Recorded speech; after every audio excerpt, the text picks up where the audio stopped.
Ah mince, j'ai loupé l'appel. Bon, qu'est-ce que je fais? Le problème, tu vois, c'est que je suis chez Free. Et pour appeler ma messagerie, je dois faire le 666. Et là, franchement...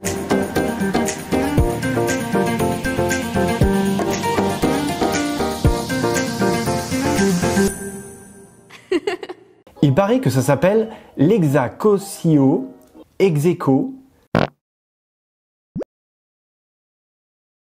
En gros, c'est la peur du 666, quoi. Allez, on va essayer de décoder tout ça.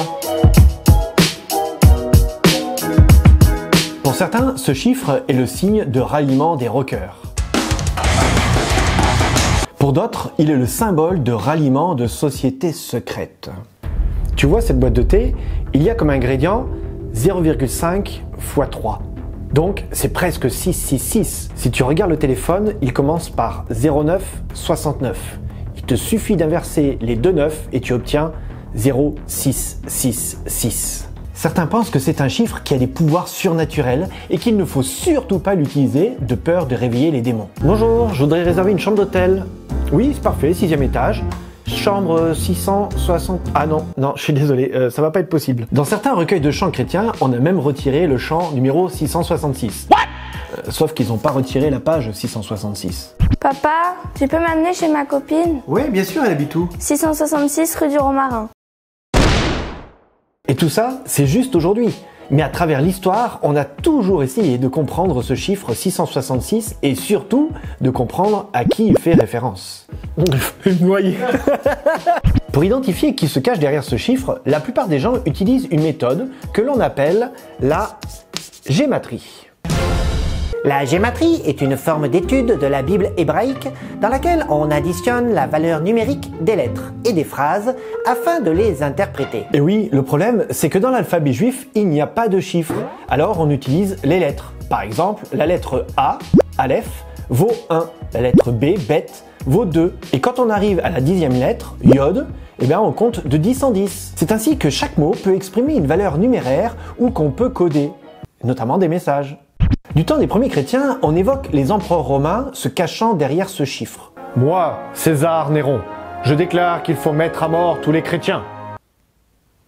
Et oui, Néron, de son vrai titre, César Néron, qui s'écrit en hébreu QSAR Néron, égale 100 plus 60 plus 200 plus 50 plus 200 plus 6 plus 50 égale 666. C'est que ce n'est pas qu'en hébreu ancien qu'on utilise la gématrie ou des techniques équivalentes, mais aussi en Mésopotamie, dans le monde latin ou en Arabie. Au Moyen-Âge, on voit exploser une nouvelle religion, l'islam et son prophète Mahomet. Cela ne plaît pas du tout au pape de l'époque. Au passage, on n'utilise plus l'alphabet hébreu, mais l'alphabet grec. Alors, si je calcule bien, Mahomet en grec se dit Mahométis. 724 moins 100 égale 624, auquel j'additionne 34, que je multiplie par 1,26, ça nous fait 666,84. Mais bon, ça n'a pas d'importance. Moi, Innocent III, déclare que l'Antéchrist est ce prophète Mahomet. Au VIe siècle, Luther, le réformateur, va accuser le pape lui-même d'être l'Antéchrist. Un de ses titres officiels est Vicarius Filii Dei. Au passage, on n'utilise plus l'alphabet grec, mais le latin. C'est plus facile pour le calcul. Ce qui est très drôle, c'est que quelques années avant, c'est le pape qui a fait le même calcul pour dire que c'est Martin Luther, le 666. Mais cette fois-ci, il l'a fait avec le calcul de l'alphabet hébreu. Bon, je crois que tu as compris le problème de vouloir identifier une personne précise avec ce système qui n'est d'ailleurs jamais utilisé dans la Bible, ni par un prophète, ni par Jésus. On utilise l'alphabet qui nous arrange et le nom qui nous arrange et on trouve plein de noms. Pour info, ça marche aussi avec Charles de Gaulle, Bill Clinton, Saddam Hussein, Ellen White ou les 3W des sites internet et la boîte de thé. Et si on revenait plus sérieusement à la base de la base, la Bible. Le chiffre 666 y est présenté dans Apocalypse. En fait, suivant la version de Bible qu'on utilise, ce chiffre est présenté comme le nom d'un homme.